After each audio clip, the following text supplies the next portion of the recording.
It's your boy, Nard! May i-announce nga pala si LJ sa inyo. Ako, ikaw na.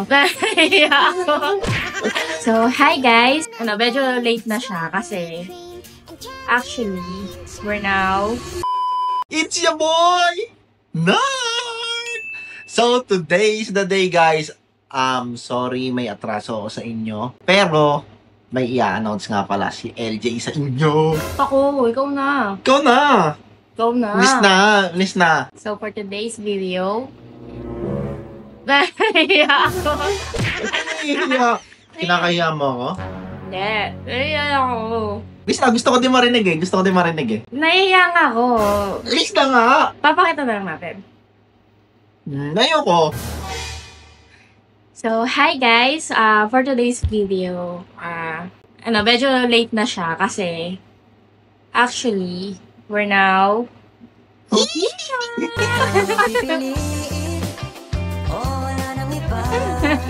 ang harot. Bakit ba? Gusto ko ba sa akin manggaling? Oo, gusto ko ikaw mag-announce. Kasi pag ako, wala naniniwala eh. Pag ikaw, di ba? So, how does it feel? Wala, nagulat ka ako nung sinagot mo ako. Kala ko, another day na naman liligaw ako. Ang kulit-kulit mo eh, araw-araw ka na nandito. Parang ganun din naman. Lagi na ako nagdadala ng pagkain. Ikaw nga, nananaba ka. Tapos may dala ka na naman choco-choco. Ba't ayaw mo? Lalo akong tumataba sa'yo. Nag-request ka, gusto ko choco. So, yan na guys. Yes, kami na po. Gumana na po ang panggagayuman ni Renard. Kala mo, gayo mo talaga ba? Baka ikaw? Ginamitan niya ako ng mga food strategy niya. So, ayun guys. Nangabendala kong pagkain nun, kaya mo sinagot. Ano yung lucky food ko? Ano ba? Nakakalimutan mo na. Alin ba yun? Ayan. So, ayun guys. Dinalan ko siya ng spaghetti. Kalimutan niya eh. Dami mo kasi niladala dito. Ka na madadala ng food. Yun eh. Yung kung ano yung dala ko nung dun mo ko sinagot. So, ayun guys. Technique kung gusto nyo talaga sagutin. Spaghetti.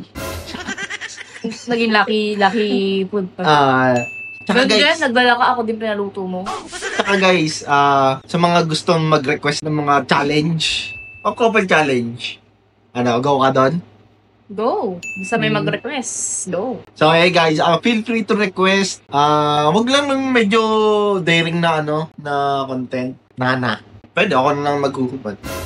Minsan nagtataka na ako kung totoo ka bang lalaki o hindi. Nagdududa na ako. Lalaki ako. Talaga ba? Nalalalaki ka? So, ayun guys, it's official! Nagbunga na lahat ng tinanim ko. Ngayon, Anong tinanim mo? nakakamagkano ka na sa akin? Mga padala mo, kulang na nga, di na nga kita inaano ng delivery fee eh. Bakit ito ka din naman kumakain? So, ayun guys, kapag nililigawan nyo, bilangin nyo yung pera na gastos nyo. Tapos, ngayon nyo bawian. Isumbat nyo bigla. Aray ko! Parang may nagko-comment kiss daw. Wala akong nakikita. Naka-videos tayo. Naka-video pa, naka-live. Naka-live. Bye-bye! So, ayun guys, official na.